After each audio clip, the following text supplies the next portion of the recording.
Hi there. Welcome to Mushroom Hour. Today on Mushroom Hour, we're excited to travel to Uganda to speak with Josephine Nakakande.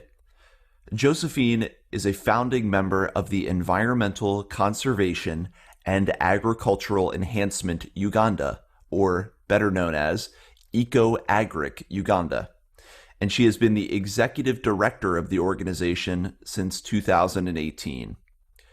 Eco-Agric Uganda is a Ugandan community-based NGO whose major focus is improving food security, nutrition, and income among critically vulnerable women through sustainable farming practices. Over time, their mission has evolved to include HIV prevention and control, sanitation, and environmental strategies that affect agriculture. They have explored a unique, holistic approach to supporting households with initiatives like training adolescent girls with vocational skills so they can support their children. The organization now has over 65,000 beneficiaries, and they have well-established offices in Hoima Kibaale and the Wakiso districts. Eco-Agric Uganda has hosted over 162 volunteers from all over the world.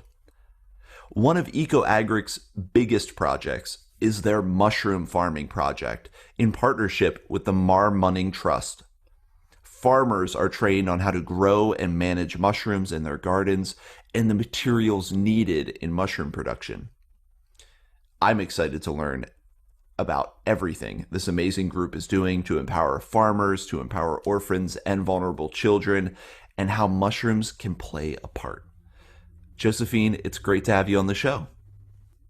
Thank you so much. I'm happy and humbled to be part of this show.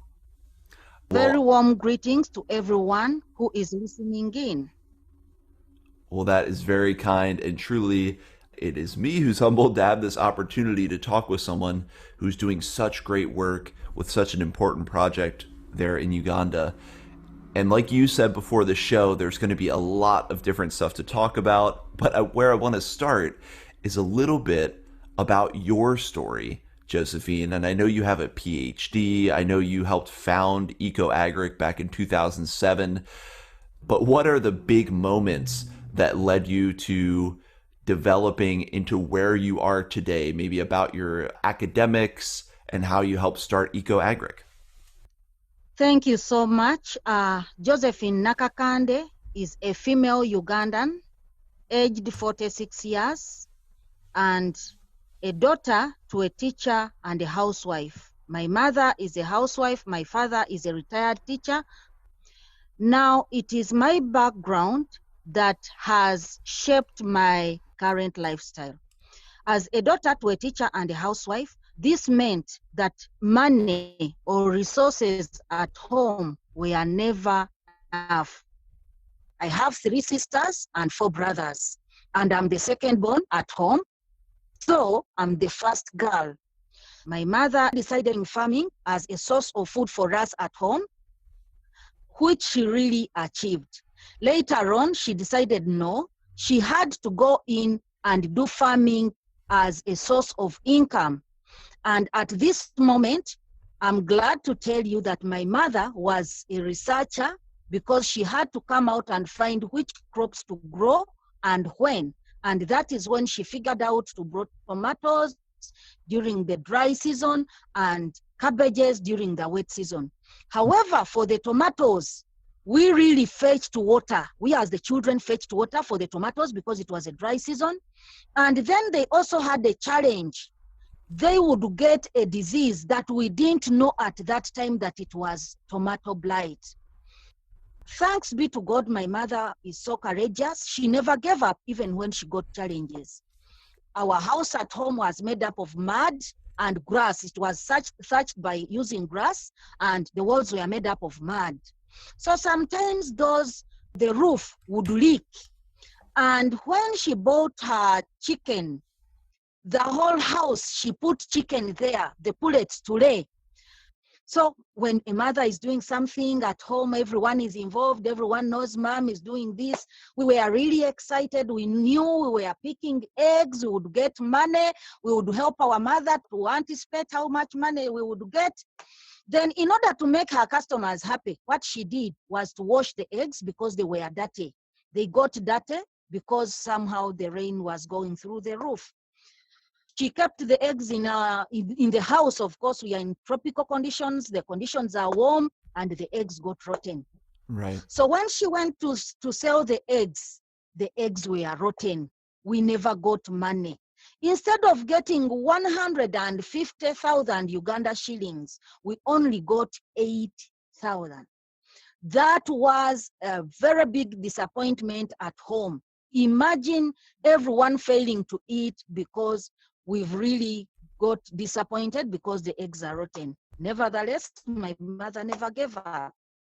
She went ahead, reared the chicken, grew the vegetables, supported us to go to school. Of course, she would make sure that she squeezed to get some profits because we would get challenges, we would not have books, we would not have some scholastic materials, and I will never forget, because we couldn't get lunch from home, we used to go and get mangoes. So one time while I was in primary, we went to get mangoes. This mango had very good mangoes, very nice ones, very ripe ones. So we went to get the mangoes, and here in Africa, it is the boys that go up the tree. So one of our classmates climbed the tree. When he climbed the tree, we didn't know that there was an electric wire in the tree. Oh, no. So the boy stepped on one branch, which was, of course, it was a fresh branch. He was struck by electricity. The only thing we had was a word, Mawe, with the fire coming out of the mouth from me. I saw fire coming out of his mouth. We ran. For me, I lost the books. I lost the school bag, ran home. I spent 2 days without talking. No one knew what had happened, of course. News circulated, the child has died because he climbed the tree. We spent some days without going to school because there was burial. I lost all the books. Actually, I almost repeated primary 4 because I lost the books. I was disorganized. I was tortured. My parents were furious. My father was furious. My mother was furious. Everyone was furious. I looked for the school bag. I could not get it. That is one of the worst moments for me in life. Yes, but my parents supported me because my father was a teacher and I went ahead. That is one of the scenarios that forced me to support children stay in school or go to school. It reinforced in you the importance of education and going to school because that was something you struggled with. And once you got through it, you realized how important that was later in your life. Yes, that is very right. After that, we fetched water. Our mother got money. So when she got money, she said, no, I need to make my business bigger. She bought goats. Now, when she bought the goats, they never performed well. She decided, no, these goats are not making money for me. She sold off the goats and bought cows. She bought 2 cows, I remember very well. After buying these cows, we loved them at home. They were really nice. But these cows, when she bought them, she started tethering them, tying them on the rope as they eat because she didn't have money to pay for a herdsman and we didn't have much land to do the fencing.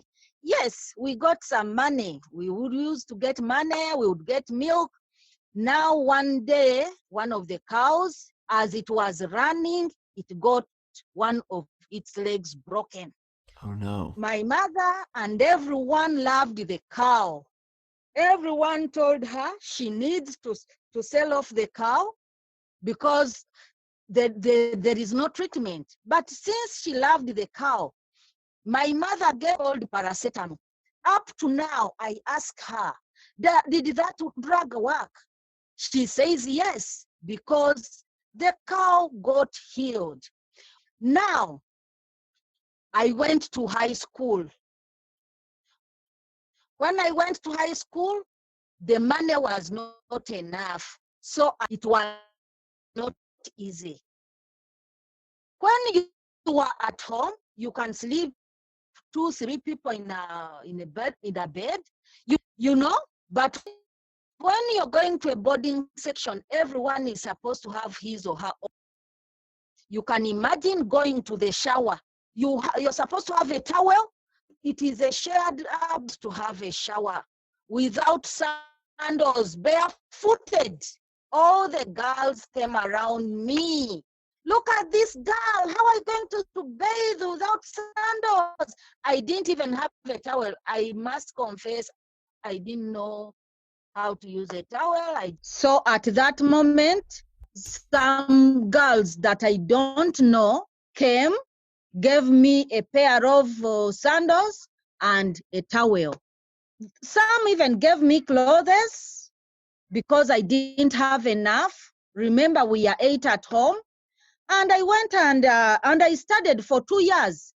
So after 2 years, I didn't get to help me study medicine or become a medical doctor. Though I had studied physics, chemistry, and biology, I didn't get the marks. So what happened? I said, at this time, this is the right time for me to find out why my mother's tomatoes used to get sick and what was the disease. It was the time for me to know why my mother's eggs got rotten, because we never knew why. Then it was time for me to know what kind of treatment was supposed to be given to this cow when it broke its limbs. Right. So I decided to go and study veterinary.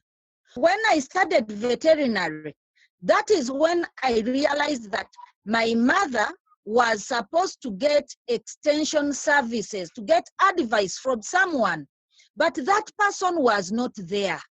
So after studying veterinary, it is at this moment that I decided I needed to help other women who are out there and are like my mother and are in my mother's situation, that situation which my mother was in.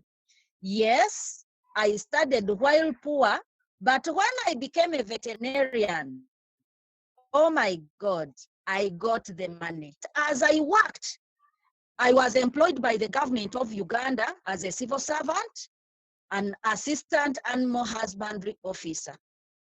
The government gave me a motorcycle. The government would pay me a salary, but would never give me fuel, would never give me drugs to treat people's animals. So it is people who used to buy their drugs to give me fuel and to service the motorcycle so that I can treat their animals. And while I treated people's animals, I realized that it is only men who were taking me to treat their animals. Women never took me to treat their animals. As I tried to find out, I found that women only had chicken, dogs, with a few having goats. So it is at this moment I decided, no, I needed to help women, to talk to women, share my mother's story, from tomatoes and cabbages, to chicken, to goats, and then to cows. Yes, I needed to share my mother's story.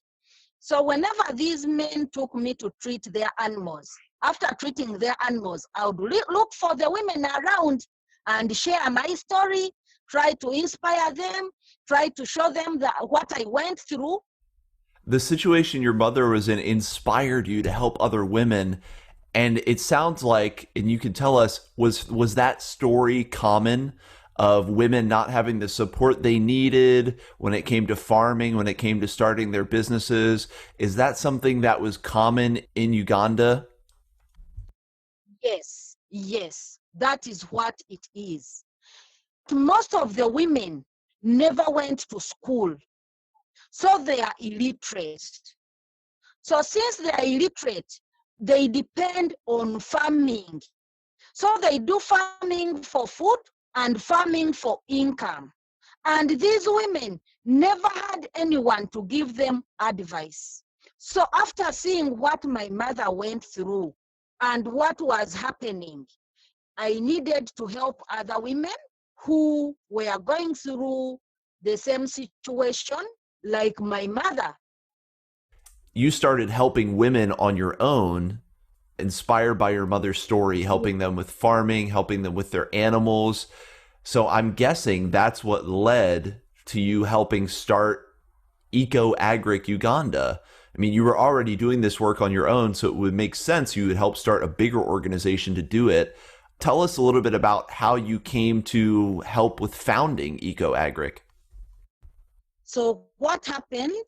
I started working with women. I used to work with them, and of course, I got promotions. I worked as an assistant animal husbandry officer and then became a national coordinator of a program which was about agricultural advisory services, providing agricultural advisory services.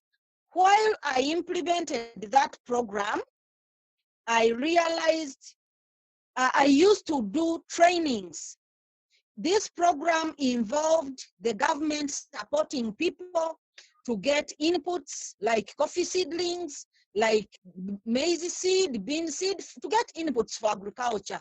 But before we gave these people these inputs, we needed to do trainings to those people who were going to get the inputs. So I used to invite people for trainings. And then as I invited people, I realized that there were women who used to come and sit on a tree, on a nearby tree near the training center, and they never used to do anything. So I became curious. I started asking myself, what do these women come to do? They come sit outside, they don't come into the training hall, and then they go back. So one time I decided, no, I needed to find out why these women come and sit here. So I went to find out. When I went and talked to these women, they just looked at me. None of them answered. They were 6. None of them answered. I was like, what's happening? Maybe they are sick. Maybe they are hungry. I went, bought them donuts and a bottle of soda and gave them. I asked them again. They took the soda and the donuts. They never answered. I went to the chairman, the farmers leader. I talked to him and told him, these women always come and sit here. Today I'm asking them, why can't they join us inside? They are just quiet. The farmers leader told me they are mad. I told him it cannot happen for 6 mad people to come and sit in the same place whenever we have a meeting. He told me, yes, they are somehow mad, they have problems, they have challenges. Then he started telling me they had lost their husbands, they don't have anywhere to stay. So these women used to come thinking that we are giving out inputs so that they will go and provide labor and get money to support their children. So I had the motorcycle, I went to visit these women. I found one woman staying in the forest, scaring animals from her sister's garden as a way of getting where to stay and getting income. She had distributed her children. She was really psychologically tortured. Yeah. After her husband died, they had sold off the land to treat the husband. The husband was HIV positive, he had AIDS. So she had sold off everything, and incidentally, the man died. So what she did was to distribute her children to the different relatives, and then started staying in a small hut in her sister's garden. Then another one was staying with her children in a very small place provided by the mother-in-law. All of them were in sorry states. I worked with the community members. Of course, constructing our houses here is very easy. And the community members, actually, I use the slogan, today it is these women, tomorrow it is either your mother, your sister, your aunt who is in such a situation. Wow. So we need to help these women. Yeah. So we helped these women, constructed houses for them. Of course, for us, staying in a mud house with grass was normal. And they got where to stay. People gave them land where to grow their crops. And after 4 months, they had food. I was really happy. In Africa, we say, what a child talks about is what she knows. For me, I knew vegetables as a source of income. So I used my little salary, bought these women vegetables, tomatoes, and cabbages. Of course, it's what I knew, what I used to see my mother do. They grew the vegetables, started selling off the vegetables, and they got income. They started getting some money. Thanks be to God, I was working at the sub-county. I influenced the sub-county, got them a space where they can sell their vegetables. They started getting some money, and they settled down. When I started working with these women, it became so tedious. So I got 6 groups. So I was really happy and very proud of my groups. I loved them so much. I was really happy. The women were doing well. They were doing farming, growing vegetables, rearing chicken. Yes. Now, what happened was I had one of my colleagues who was also involved in working with a program with an organization called Farm Talk. And here they supported children to do farming, to learn farming in school. He found some children were having gender-based violence in their homes because of poverty. And then he also worked with those people. So when we came and we were talking, sharing about our work, I realized what he was doing was the same as what I was doing. And we came together, we said, no, we need to get our groups, visit each other, to learn from each other. And during that time, it was campaign period. You know, here, when there is politics, people can do whatever they want to get votes. Right. Someone sponsored the 2 groups to meet. So when they sponsored the 2 groups to meet, when those 2 groups met, plus me and him, we invited the leaders in those 2 districts, the leader in Wakiso and the leader in Hoima. For me, I had my groups in Hoima. For him, he had his groups in Wakiso.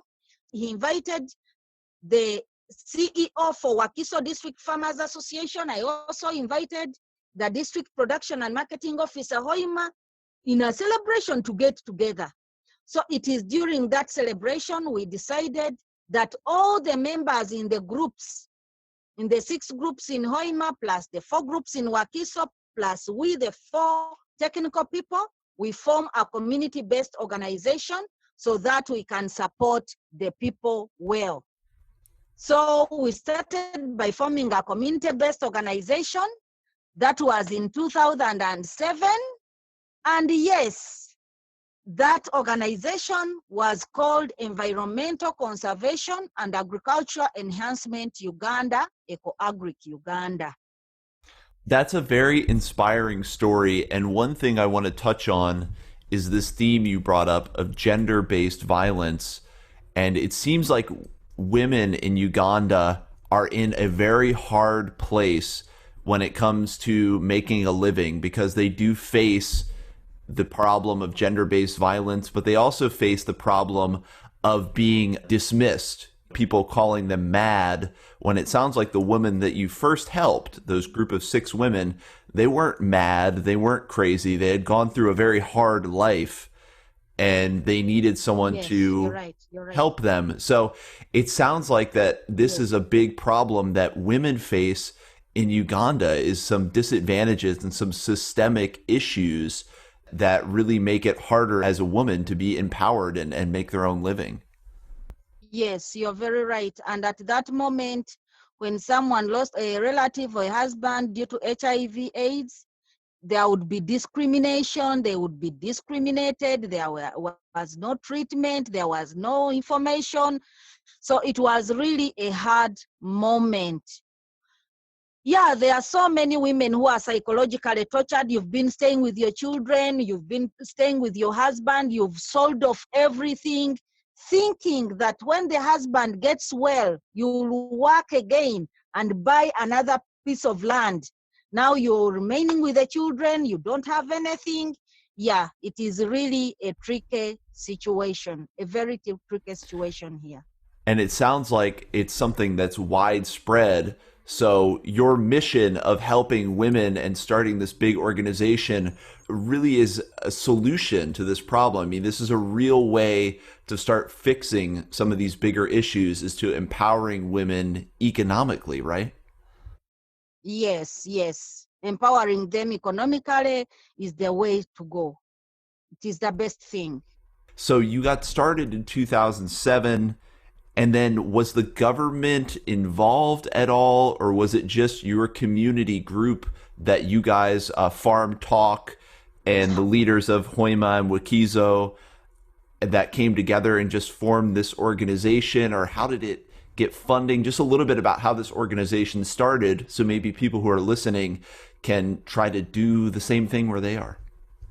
We didn't think about funding at first because we knew our agriculture, we were agriculturalists, and when we were starting, we were focusing on sustainable farming practices as a way of improving these women's livelihoods. I was a veterinarian. Two of my colleagues are veterinarians and agriculturalists, and the ED that time, Dr. Kajura, was also a veterinarian. So all of us had an agricultural background. So we formed this organization. It started as a community-based organization.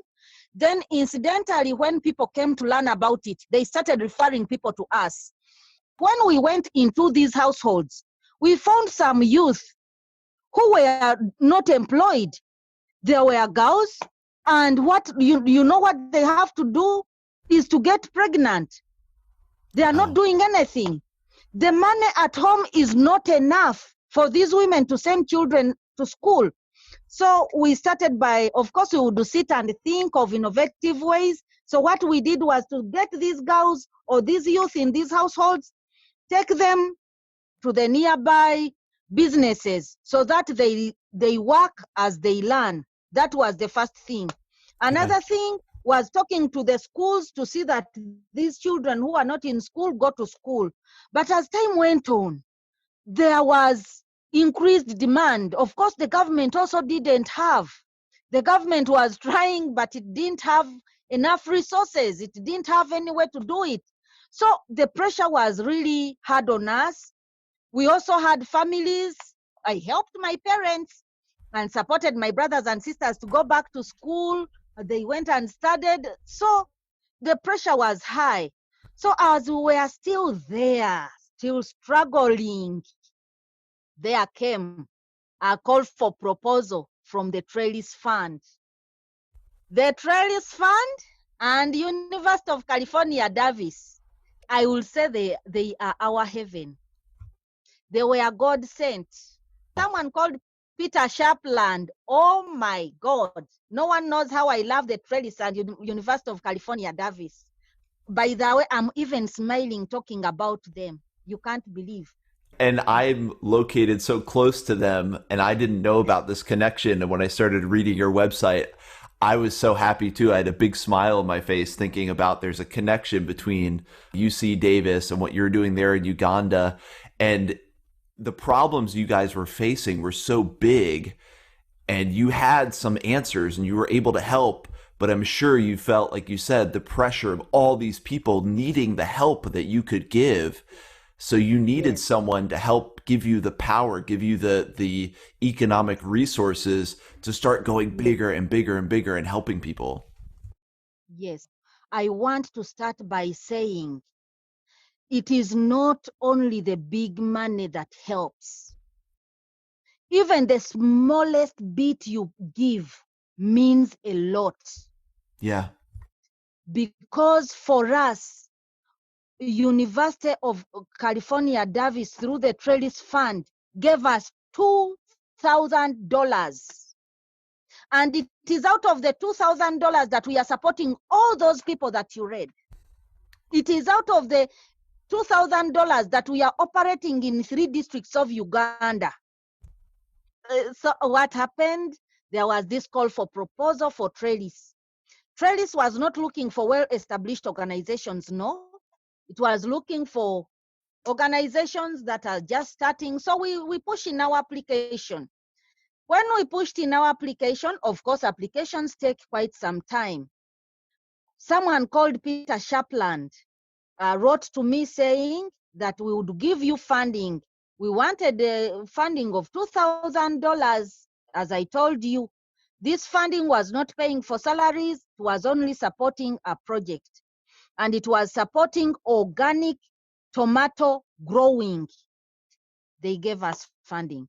It was $2,000. It was a 6-month project of $2,000 supporting 180 women in Wakiso district to get involved or to do organic tomato growing as a source of income. So when we got the grant, I told you one of my colleagues had already got some established groups in Wakiso. So this colleague of mine used to go and do his work in office, working with Farm Talk. And then in the evening, he would come and meet the groups after coming from office, because we didn't have money to pay staff. We didn't have any staff. As we implemented this project, we collected, of course, we were 4 technical people, and I was the only female among them. So we contributed our salaries. I was still working with the government of Uganda. We contributed our salaries, rented a room, got an office. No one used to stay in the office. This colleague of mine would open the office, but for me, I was based in Hoima. So we implemented the project very well and successfully. After 6 months, someone called Peter Shapland, who was managing the project, and Ilana Fine Peach. I remember the names very well. Yeah. They came for monitoring. So when they came for monitoring, they were really impressed by what we were doing. And they heard our story. So after hearing our story, they started advising us, telling us, put this in place, put the other in place, do this, do the other, do this, make sure you have this. And by the way, I forgot to tell you that this project had a volunteer who was supposed to come and support us, but that volunteer was scared of coming. So the volunteer didn't come. Now, when the volunteer didn't come, we worked with the volunteer online. Let me tell you, internet was very slow. If we are suffering with internet now, imagine how was it during that time? A huge infrastructure issue that you guys had to overcome, but this volunteer was able to connect with you on the internet and give you information about agriculture and some of the advising you guys needed help with. Yes, it helped us so much. It also helped us in a way we learned to communicate with people. Having a Skype, having a Zoom, taking pictures, communicating with her, writing reports, writing international reports. She really supported us. We learned that a volunteer can support us online. So after working with her, that is when we got a volunteer from Volunteer March who designed our very first website. It was a volunteer. And these are things that we take for granted often in the United States, is the ability to use the internet, some of these tools like Skype, like Zoom that we're using that are so powerful. But for you guys, just learning about these tools on the internet was a big step into increasing the power of your organization. Yes, if we had not worked with the first volunteer, we wouldn't know that volunteers can work virtually. That you could get help outside of just your local area. You could get outside help to support you. And I've never seen someone patient like that volunteer who designed our website, because the pictures were poor quality pictures. And she managed to get something good out of it and made a website. She was called Anifra. Anifra. Well, I'm going to put in the links, the notes of this show, everyone that I can find that you've been mentioning. I'm going to put them down there in the link area just so people can go and see these folks who helped you. Yes, it is really important. She was called Anifra. So she designed our very first website. Now, remember the other people who came for monitoring, Peter Shapland, Ilana Fine Peach, they kept guiding us. So we started improving, and then they gave us another grant. They gave us another $2,000 for the next year to implement a project on orange fleshed sweet potato growing.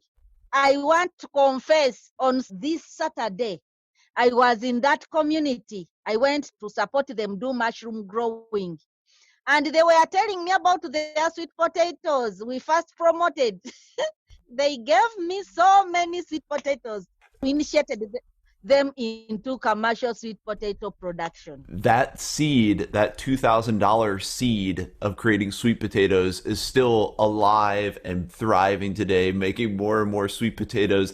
And I think that really gets to the heart of how far you guys are stretching resources and how big an impact you're making, because a couple $1,000s here in the US isn't a lot of money, and you're using that to build this big organization that's changing so many people's lives. It's really impressive. We are what we are because of the Trellis Fund, because of the $2,000. Is agriculture one of the biggest economic forces in Uganda? Is agriculture the primary economy for people? Yes, it contributes over 75% to the GDP. Now, we implemented the project on tomato, orange flesh sweet potato growing in Hoima district. This project also had a volunteer. So we hosted this volunteer in Hoima for 2 weeks. Thanks be to God. Now, when she came, she did not only look at orange fresh sweet potato production, she supported us to organize our office. And this office where we were staying, we were cohabiting with someone. Yeah. Cohabiting, we didn't have an office. If I tell you a story of how the kind of office we started with, for me, my first laptop was on credit, and I paid slowly by slowly until I got it. The first laptop I used, the laptop we had was for my colleague. So I used to save my work onto my mail and then go to my colleague so that I can work from there. I befriended a secretarial bureau, and they gave me a very big junk computer. Whenever electricity blinked, it would go off for 30 minutes. It's hard to work like that without your own laptop and your own machine. But I worked. Yeah. I didn't have an alternative. Right.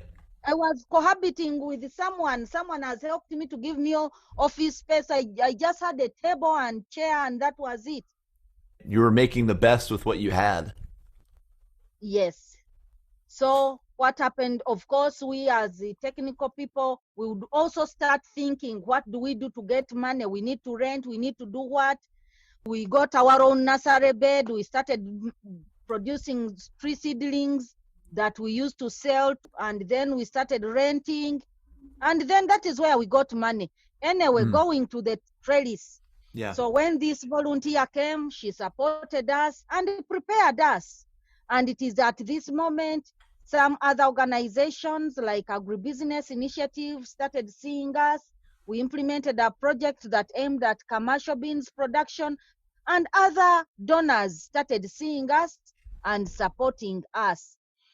After implementing that project, that was in 2010, the trellis again comes up.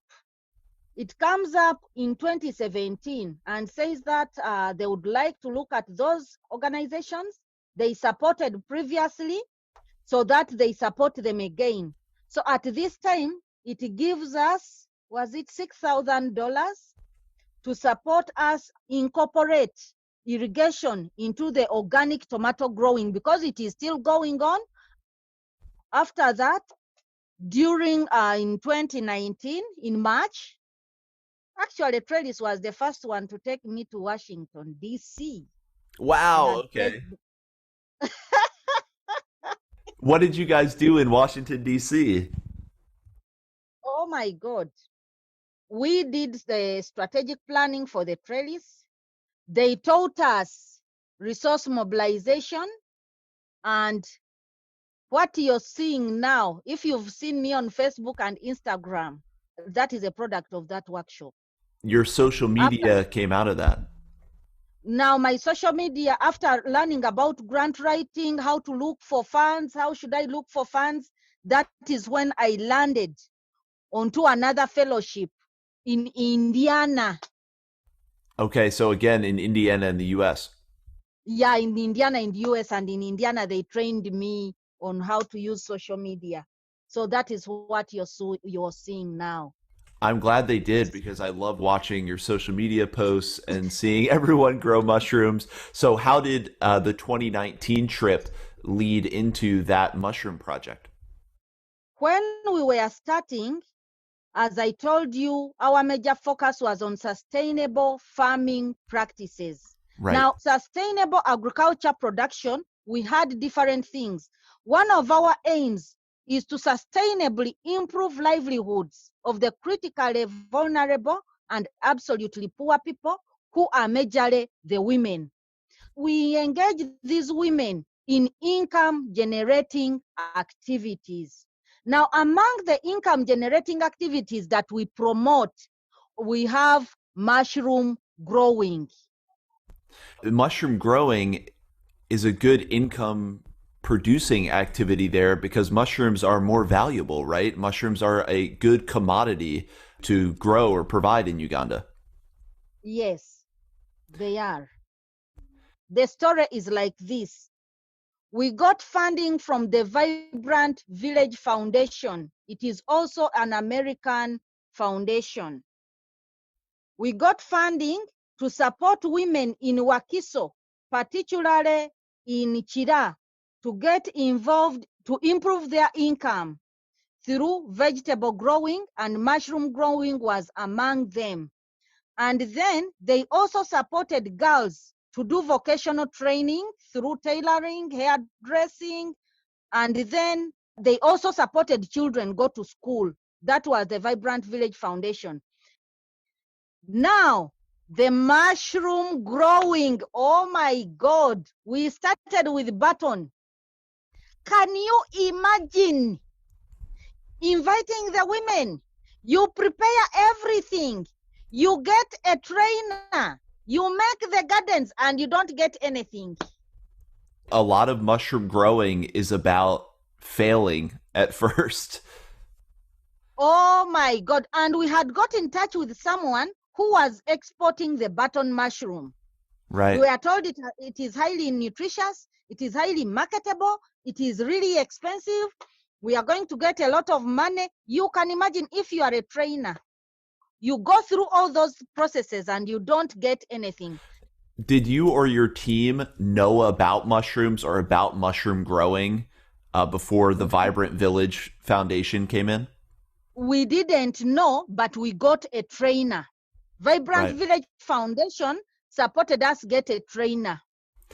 And they started you with button mushrooms, which is interesting because the white button mushrooms are a little bit more tough to grow than the oyster mushrooms you guys are growing with now. My dear, I've never seen the other disappointment. However, during that time, we had a series of meetings. We got other people who came on board and trained us, and we got a person special for mushroom growing to make sure that the mushrooms are a success. So it is at this point we went into oyster mushroom production. So when we went into oyster mushroom production, everything was tedious, the rules and regulations. And let me tell you, this is the reason to why I share what I share, because of what I went through. If you could look at my videos on Facebook, I always tell people, you should know that failure is part of life. You should know that whatever you do will not be a success, but you should not give up. Those are some of the things that I share because of what I went through. Right. So we grew the oyster mushrooms and they performed well, but the rules and regulations were not making it easy for the women to grow. Now, this is a project that was supposed to target the illiterate, absolutely poor. Being absolutely poor means you don't even have where to sleep. You don't even have where to stay. But the mushroom house needs to be a very good house. Now, what are you going to use it for? So somehow we learned how to do the mushroom, but it was not being done by the absolutely poor people. because of the, the rules and regulations, you need to be clean, you need to have such a house. Yeah. Today in the morning, I went to check on my farmers. Do you know where I told her to put the gardens? Yeah. How did you tell them? I told her to put the gardens under the bed because it is where it is dark. That's where mushrooms like to grow. They like to grow in the dark. So you're saying because mushrooms require a cleaner environment and you have to be indoors, that it made it harder for the most vulnerable people to participate in the growing. Yes. However, there are people who adopted, they took it up, they were doing it as an income generating activity, and it was doing well. So as we were there, in 2010, Marr-Munning came in, and Marr-Munning supported us in another part of Wakiso to do sustainable farming, to support girls still learn, and also children to go to school. This time, Marr-Munning was targeting 150 women plus 50 girls and 50 children. So when Marr-Munning came in, it also supported oyster mushroom growing, but this time it was deep in the village in Wakiso. So we had to get adopted. That is when we also started bending some rules, and the mushrooms did well. So from 2010, we started promoting the mushrooms in rural communities, in Wakiso district.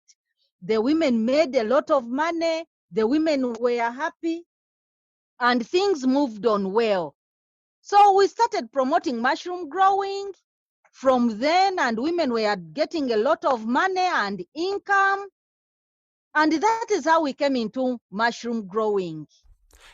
And I was really interested to read about how you guys developed your own techniques, probably suited for your environment there in Uganda. You developed some techniques for mushroom growing, and just because a lot of my listeners do like to grow mushrooms or they're really interested in mushrooms, can you walk us through the basics of how you were making the oyster mushroom kits or the oyster mushroom bags that we see on Instagram or on social media? Because of what we went through, as I told you, for us, we work with the absolutely poor. Right. When I talk about the absolutely poor people, we went into a rural place at that time, which was Gombe sub-county. Mm-hmm. The facilities were not there. We are supposed to implement a project, and we are targeting those ones that do not have at all. So we needed to think outside the box. Right. So it is at this time we thought about how to get the substrate. The substrate that we use is cotton husks and maize cobs. At first, we used to use only cotton husks, but the cotton husks are not easily accessible and they are expensive. So we learned mixing the cotton husks plus the maize cobs. After getting the substrate, we immerse the substrate into water overnight. That is something like 12 hours. Right. We get a drum and we immerse the substrate, which is cotton husks mixed with maize cobs, into a drum of water overnight. After putting it overnight, we remove it, we drain it completely dry, not drying it, but draining water out of the substrate. After draining water out of the substrate, we get some things put down in the drum and then put their water and then put the substrate up. We have to make sure that the substrate does not get water. After that, we boil. Of course, steam comes into the substrate to sterilize the substrate. After the steam comes into the substrate, we make sure that we steam. Of course, there is what they call indigenous knowledge or natural wisdom. Yes. You have to see that you look at it and you touch on top. If the steam is really hot, farmers is to do the steaming. Steam comes out and then the drum stays on fire for overnight. And after that, it has a very nice scent. After that, The substrate is cooled. It is not removed from the drum. Then you get a tarpaulin, put it on the ground, disinfect the tarpaulin with jig. Then after disinfecting the tarpaulin with jig, of course, to remove all the bacteria, but before you do the steaming, you add the lime to neutralize the pH. And Right. you can also put some organic manure. You can also like droppings, birds droppings. A little bit more food when you add in Yeah, you manure. also put some maize bran. Yeah, you can also put some maize bran before steaming, such that you steam them when they are there, so you don't put something that has microorganisms. Right. After steaming, it cools down. After cooling down, you get polythene bags. You disinfect them also. After disinfecting them, we just buy the seeds. It is from Facebook that I'm getting friends who want to teach me how to make mushroom seed, but I didn't know how to make the mushroom seed. Then after that, we plant into the garden, and then we take into the dark room for a period of 21 days. After 21 days, we come and check. Now, in the dark room, it is majorly ensuring that the gardens are in the darkness. So you need to get a clean place. That is why I told you this morning we put them under the bed, because it is the darkest place. We first cleaned the place. And Don't tell anyone. we won't tell anyone that under the bed is the mushroom farm, is the mushroom grow chamber. Don't, please don't. Now this I really enjoy my work. I love my work, by the way. I can tell, and it's really infectious, and it gets me more excited about mushroom growing, and seeing the techniques you guys are using are very approachable, and it seems like something that a lot of people could engage in. That's what's sometimes most inspiring to me, is people that find ways of growing mushrooms the simplest possible way, so more and more people can grow mushrooms. I guess, are there regulations in Uganda for what you can sell? Yeah, you mentioned that earlier, but what are some of the laws or regulations that you guys have to abide by to sell your mushrooms? Well, so long as they are fit for human consumption, we don't have any regulations. So when we harvest our mushrooms, the way me and my women sell them, we measure some small mushrooms, put them in a small polythene bag, and then sell them at 1,000 shillings. We don't sell in kilograms. It is those ones who went to school who can sell the mushrooms in kilograms. But for us, we get small quantities and sell them at 1,000 Uganda shillings. So there are no regulations. You sell them locally. You start with the people around you. Then from there, you can spread to other places. The people that you're training to grow mushrooms are a lot of women, and women that are trying to farm and be more economically independent. So they're actually getting into the mushroom growing, and this is helping them to get out of the extreme poverty and be in a better place to support themselves and support their families. Yes, that's right. Yes. The biggest hope for people when you think of mushrooms as food is to have something that can empower people all over the world to have access to high protein food sources and valuable food sources, so that they can then use these foods to empower themselves economically. I mean, what you're doing is one of these really high ideals that mushroom growers have, or people that love mushrooms have, is that this can be a high protein, easily accessible food source for people, even if they are in situations of extreme poverty. Yes, that's right. And I would like to share with you the most recent incident. Yes, please. During this COVID outbreak, we were put under lockdown. Now, when we were put under lockdown, of course, the groups that we support have a saving scheme. They have a saving scheme, and they are involved in other income generating activities. So people had saved money. Of course, there are different levels of vulnerability. There are those that are critically vulnerable. There are those that are moderate. There are those that can fall back into the vulnerability, you know. So there are different levels. Now, I have this group that was doing mushroom growing. When they stopped us from moving, one of my colleagues, actually my husband, rode a bicycle because they were not allowing motorcycles to move, went and got substrate. So he got substrate and distributed amongst the other women. There were 7 women, me inclusive, we were 8. So we decided, let us grow mushrooms during the lockdown. For these women who were not involved in mushroom growing, they used up all the money. And I personally, of course, the government tried to give out some food, but it was not enough. The government was overwhelmed. And you people who are fond of helping us, you are also having a challenge.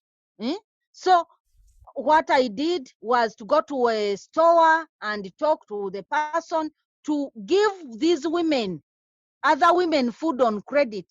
But the women who were selling mushrooms, they never got food on credit. These mushrooms were able to support them go through the lockdown.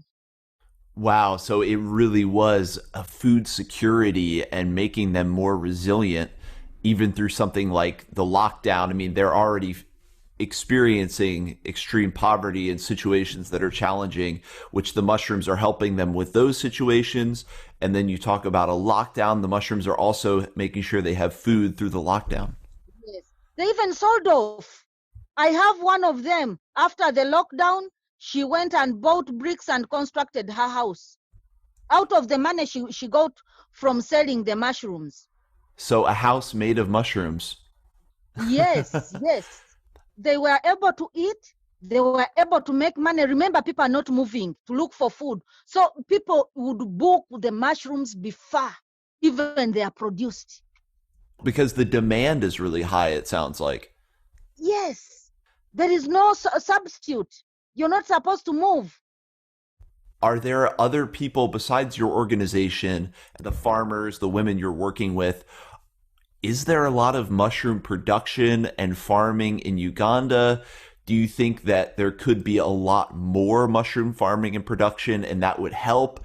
I mean, what is the potential for this mushroom farming that you guys are doing, the way you're training people? What is the potential still for that to grow and expand beyond the Wakiso and the Hoima districts to help more and more people? Do you see a lot of potential there? There is still a lot of potential. Of course, there are different people I know who are promoting mushroom growing. But of course, as you know, mushroom growing is fragile. Right. Things can go out of hand. For example, now, the lockdown in Hoima, the other time I got substrate at 30,000 Uganda shillings before transport. That means if I add transport, that is 40,000. That is too much. So now what I'm doing is to research what else can I use as a substrate? What can I tell these women? Yeah. Because if people are under economic crisis and then you start telling him that the substrate, the price has increased, of course, since the movement is restricted, the cotton husks are not easily accessible, that's one of the challenges. However, it has a very high potential. If we could get good, reliable seed, that is one. 2, getting real good training. Real good training. The other day on Facebook, someone wrote to me and asked me, why do you put holes? You're not supposed to put holes. If we would get a real good trainer, and then if we would get a training center where we can bring people, train them on mushroom growing, they see something from first hand, and then you do it, you produce the spawn, you give them high quality spawn. And I was also thinking about if we could get a mushroom production center where we could do pasteurization, and then these women take gardens that are already planted, maybe that are colonized. Yeah. How do you see that? Don't you see that as easy? Because if we would get this mushroom production center, we get sterilizing machines or pasteurizing machines, and then we pasteurize the substrate. We have good quality seed. We plant. After planting, it colonizes. Someone buys a ready garden. Don't you think it would make getting income easier and quicker? I think that is absolutely essential. And because the problems that you've been talking to us about in Uganda through your own story and women that you've worked with are massive problems that it's hard to know what the solution is, especially when you're not in Uganda. It's hard to know how we can help. And as usual, mushrooms present some kind of solution, and it really seems like they're giving people access to good, high quality food. They're giving people access to economic benefit. They're pretty easy to grow. And so, yes, I think supplement other vegetables because the substrate gets rotten, and you grow your tomatoes, you grow your eggplant, you know. Exactly. The mushroom substrate can enhance your other vegetables when you add it to the garden after you use it. I think it would be transformational to set up a facility there where you have your own spawn production center, where you're able to make spawn there, where you're able to pasteurize substrate on a large scale, where people can really participate in this mushroom farming. Because it sounds like from the results you guys have gotten locally, if you could expand this out to more and more and more regions, it would help people support themselves and improve their own situation, which is always what you want. You know, you want people to start having the tools to really change their life like you did and like the women that you worked with are doing.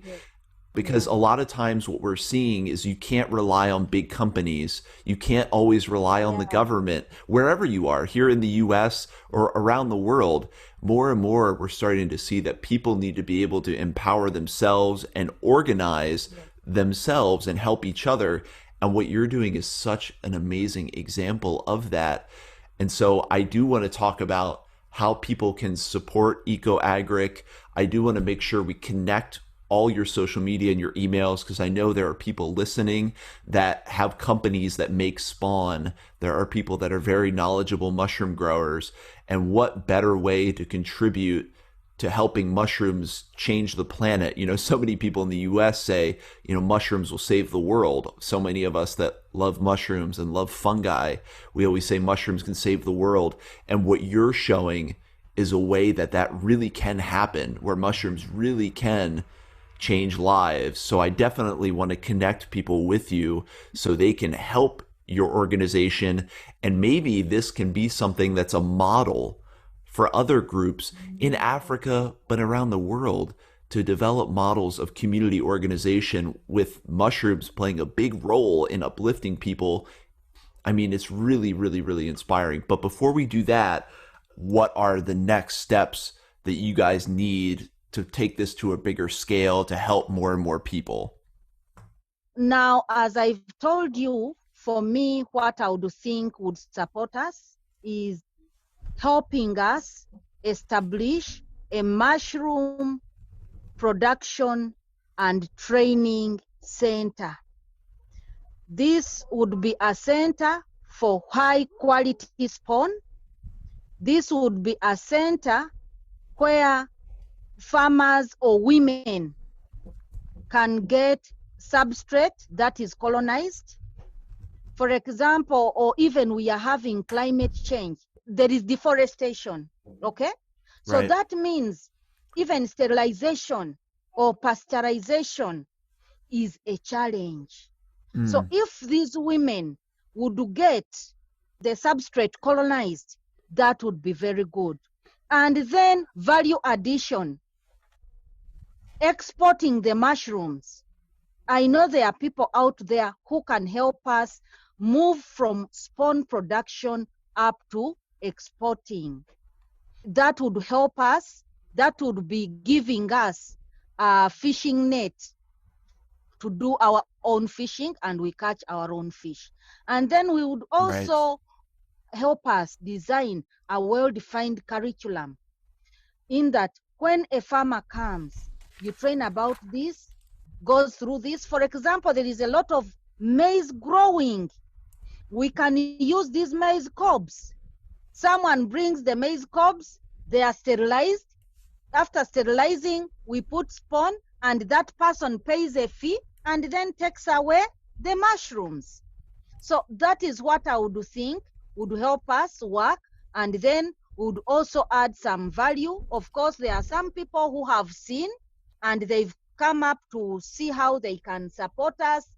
We are trying to fundraise. People have also come up and they realized that it is important for us to get a facility that can enhance mushroom production for women's economic empowerment in Uganda. My humble request is to help me establish a spawn production and mushroom training center, or mushroom production training center, where people can come and learn from, using a designed curriculum, where people can learn from value addition to the mushrooms, because the value addition we give is putting them into the sunshine to prolong their lifespan, and then we package. And if you looked at the way we package, that is my humble request. And then also supporting us to ensure that it is operational and people can get services from it. In terms of value added and export and coordinating with other farmers who grow maize, it sounds like you just need help in making those connections, but you probably also need more funds to have more people. You know, Josephine can't do it all. You and the couple people can't do it all. So you need to be able to bring on more staff to help make these connections and do some of this work, it sounds like. Yes, we need funding to support us, to support our staff, to support us reach more farmers, to be able to move, to go to the field, to meet more farmers, to transport substrate, to get substrate. We request for support from anyone who can support us to establish a mushroom production center, a spawn production area, and to enhance our mushroom production capacity. It sounds like, Josephine, your mission is to make Uganda the mushroom capital of the world. If I would do that, I would love to. I would be happy to do that. It sounds like you guys dehydrate the mushrooms, because that would help a lot with export and lifespan as well. Yeah, we put them in the sun. We dry them in the sun when there are many, so that we can sell them dry. Another good benefit of that is it actually increases the vitamin D content of mushrooms by up to 300%, I believe, when you let them dry in the sun. Yeah, we also need to know where do we export to, how do we do the exporting, you know. I understand that there are mushrooms that can do well in our tropical climate. We are requesting to know which mushrooms to get support so that we can be able to do that. So this is calling all mushroom experts, mushroom farmers. I mean, there are such big communities in the US on the internet of people talking about mushroom growing. There's the Reddit community, mushroom growers. There's Facebook communities. I'll definitely, after the show, send you some links to different communities that have a lot of information. But I also encourage anyone who's listening to reach out to EcoAgric. And if this is something that you resonate with, if you see the potential here like I do, to use mushrooms to transform and improve people's lives, contribute your knowledge, your resources to Eco-Agric, because I think what you guys are doing, Josephine, is making such a huge difference. And the potential to make an even bigger difference is there, and it only requires people to share with what we already have, the knowledge we already have, can improve what you guys are doing so much and expand what you guys are doing so much. That is very right, and I would like to inform you, we already have land where we can construct this, or we can set up the mushroom production center. And me, plus the women I work with, we've already pledged that we are ready to provide the labor. Now, for you, Josephine, how have mushrooms and mushroom farming, how has it changed your perspective or changed your life, really? Because I know you started working with animals, veterinary, you have a background with your family of growing other vegetables. But how did learning about mushrooms really change things for you personally? My passion and what makes me happy is seeing a woman improve her livelihood. Yeah. It gives me satisfaction when someone produces mushrooms and gets income and comes and tells me, Josephine, you know what? I've got this out of mushrooms. There is someone who got piped water out of selling mushrooms, growing and selling mushrooms. So it has helped me achieve my goals and the organization's goals. My beneficiaries, or the beneficiaries, especially women, will run to me when they don't have anything. Amongst the other women, to help and support them get food during the lockdown, these ones who were involved in mushroom growing did not come. That one made me happy. And I personally, I also had mushrooms to eat. I really love eating mushrooms. I love them. I love them so much. I also sell them and supporting other people to learn and get what they come. And more so, they've got me friends. You are my very good friend. If it were not for growing mushrooms, I would never know you. They've brought you so much.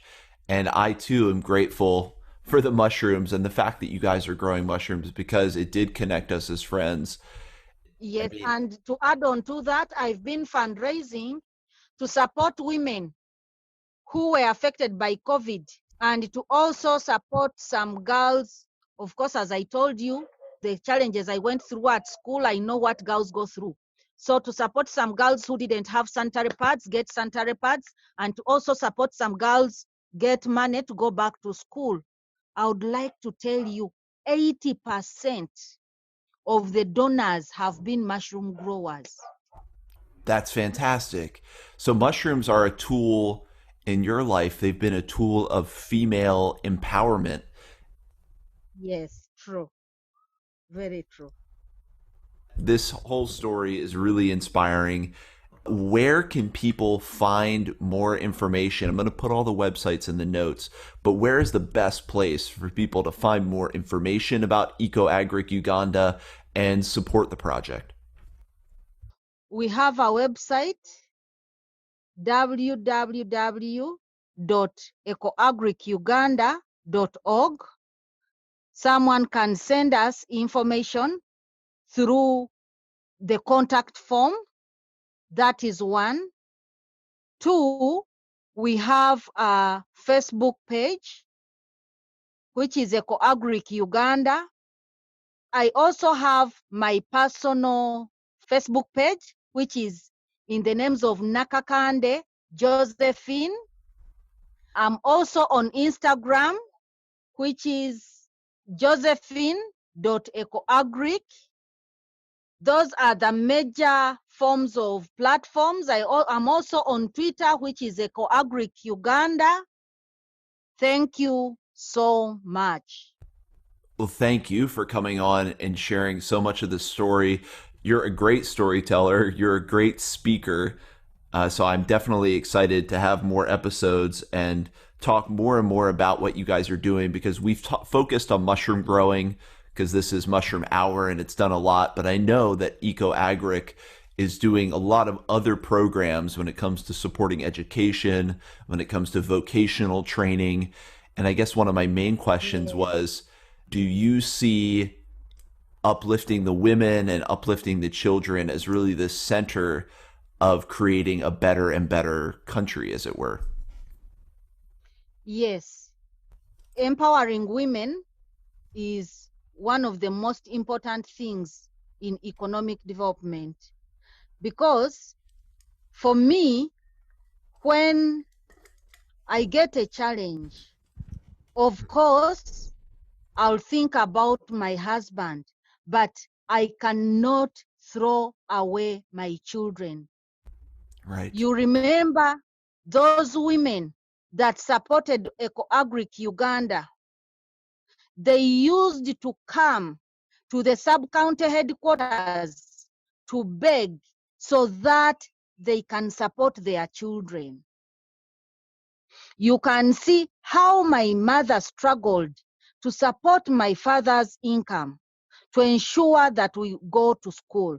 Though my mother didn't study that much, if she had not supported my father, I wouldn't be talking to you now. I wouldn't be what I am now. So empowering women is really important. Even if a woman didn't go to school, she will ensure that her child goes to school. That is one. Two, the children.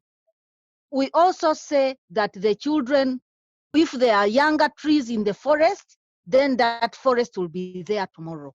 The children are important for a better tomorrow, most especially the girls. You can see what I went through has prompted me to do what I'm doing now. Yeah. What I saw has prompted me to support other women. Even when we go, I have two sons. When we go to hospital for antenatal clinics, we sit as women, despite the fact that you're educated and someone is not educated, you sit as women and share information and knowledge and give each other advice. So women are really important, and a woman will always stand with another woman despite which situation she is in. I'm proud that I have a loving father. My father is really important, and she did a big part in ensuring that I'm what I am now. But if my mother did not stand by him or with him, he wouldn't make me what I am now. So women are important in economic empowerment, and they form the biggest percentage. So they need to be thought about. They need to be supported. And we learn from our parents. You can Right. see, for me, I know tomatoes, even when you come to the organization's demonstration site, what my mother did is what I'm doing, though in an improved way. A society is only as good or as strong as the women in it. So by empowering women, you're empowering because they want to support children. You end up empowering the whole society in a way that's really profound. And I think that's why your work has been so effective. And it's a really inspiring and potent message and really good example to really people around the world. And I think you're extremely brave for taking what you experienced as a child and turning it into this desire to help other women and help empower people. It takes a unique person to what we call transmute or transform those what could be negative experiences into something really positive. And I think that speaks a lot to who you are. And it takes really someone like that, someone special, to start a big movement like what you're doing.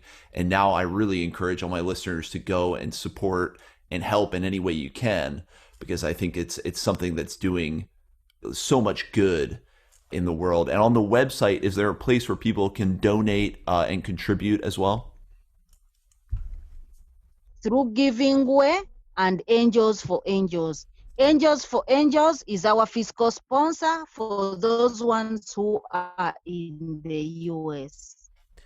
Fantastic. And I guess, why don't you tell us the story about volunteers? We came to learn that volunteers were an important part of our sustainability. So we applied to Peace Corps. So with Peace Corps, we got a volunteer from the US still. This volunteer was called Thomas Dare. Thomas Dare came and stayed with us for 2 years. We really loved him. Wow, 2 years. Yeah, for 2 years. He is the one who helped us set up the first vegetable demonstration gardens. I talked about training people using the demonstration gardens, but Right. Thomas Dare from the Peace Corps helped us set up those demonstration gardens, and he also fundraised and bought us a water tank, which we used for water harvesting and then irrigating the vegetables. Yeah. So after 2 years, when Thomas was leaving, we were like, now that Thomas is leaving, we needed Thomas's services. They were really important to us. What do we do? Can't we get volunteers through Google? My colleague said, yes, I think we can look up for some volunteers in Google. So we went to Google. When we went to Google, we saw so many volunteer platforms that we had never seen. There was Go Abroad, there was Workaway, there was Volunteer Alliance, so many. We subscribed to the different platforms. I can't mention how volunteers have really helped us. They've been an important part of our programs. I have a write-up about volunteers, and I'll be sharing with you that write-up I made about how volunteers have supported our sustainability. That's one of the biggest ways people can help then, obviously when we can travel and everything like that, but to volunteer and share knowledge, even volunteering digitally, it sounds like volunteering over the computer can be such a huge help to any web designers out there, anyone who has knowledge of agriculture and export and mushroom growing. You can help so much just by sharing your knowledge and your time, and it will make such a huge impact. Yes, and because of that, I would like to use this platform to tell anyone who has ever volunteered in any way, either virtually or on site, in anywhere in this world, thank you so much for the volunteership that you did. It really means a lot to us. And by the way, to show that I appreciate volunteers, when I went to the US, I went and volunteered at Second Helpings. So you brought it full circle. I felt that is the only way I can give back. That story shows another bit of your character and your willingness to help others and give back. And yeah, the volunteering and helping others and being of service is such a beautiful thing to be part of. And you know what they say, when you are of service to others, so when someone comes and helps EcoAgric, you get something from it. There's something in your heart and in your spirit that gets a blessing from helping and being of service to others. Yes, that's very right. I also believe so. I believe that strongly as well. Well, Josephine, thank you so much for sharing all this information. We're definitely going to get you scheduled to have you back on. But before we end today's interview, I do want to ask you just a couple questions that I ask all my guests. And the first one is, and I'm really curious to hear your answers, what is one of your favorite mushrooms, or what is a mushroom that you love and why? I love oyster because it's what has made wonders for me. Yeah, I had a feeling that there's a really special place in your heart for oyster mushrooms after how much they've given to you. Maybe not button mushrooms, because they didn't work out, but oyster mushrooms, I had a feeling were really important to you. If you would give me a dish of oyster mushrooms now, you'd have done very well, very good to me.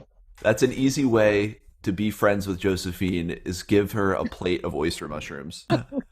And then another question, and we've talked about it a lot through the course of the interview, but what is the lasting impact you hope to make with your work at Eco-Agric Uganda? I mean, what is the bigger goal that you hope the organization and your contribution can go on to make in people's lives and in the world?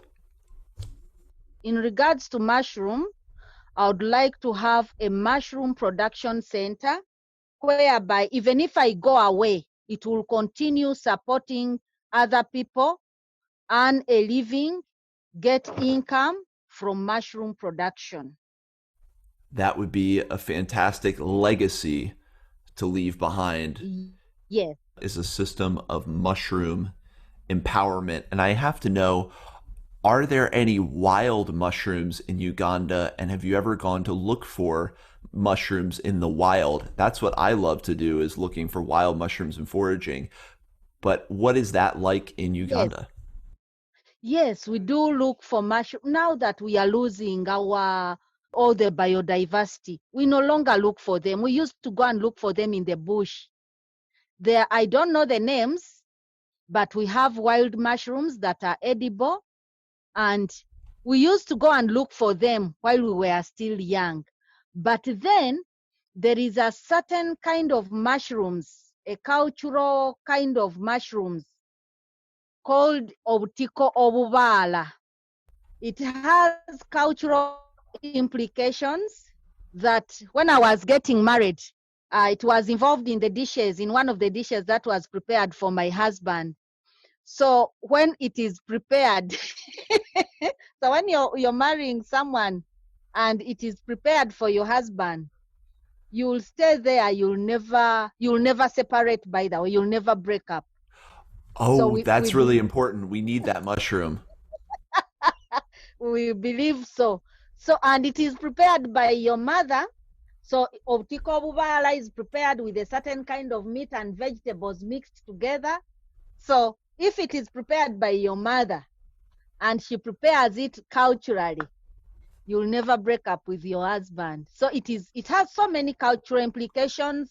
It is on different cultural ceremonies, and it is highly respected. And there is even a clan that is not supposed to eat those mushrooms as a way of treasuring them. The Itiko Avala. Obutiko obubala. That's going to take me a while to get that pronunciation, but I want to learn it. And thank you for sharing that story. That's really, really interesting. Well, Josephine, thank you so much for coming on the show. Again, I encourage everybody who can to support EcoAgric with even just your mushroom growing knowledge, your experience. You know, it'd be great to have the economic support as well. If people want to volunteer, whatever it is, please contribute to this organization, because I think it's one of those things where just a little bit of giving gives so much benefit to people. And it's a way we can really help mushrooms to save the world. So, Josephine, thank you for coming on and sharing your story with us, your time with us. You're an excellent speaker, and I just enjoyed talking to you so much. I would like to thank you so much for giving me this platform. And I humbly request the listeners to come and support us, establish the Mushroom Production Center so that we can improve mushroom production for improved livelihoods of the women in Uganda. Please support us. We need the people. For us, we at Eco-Agric Uganda, we need people first, and then money comes later. Yes, you might not be having the time, but we want you to come and support us, to work with us, talking to us, any kind of support. As I started by telling you that even the smallest counts. What is very small to you, to us is very big. Every little contribution that you make to a developing country counts. What you look at as useless is highly useful to us. What you look at as obvious is not obvious to us and is really important. Any kind of support. Thank you so much for your time, and a very big thank you to everyone who has listened in. May God bless you.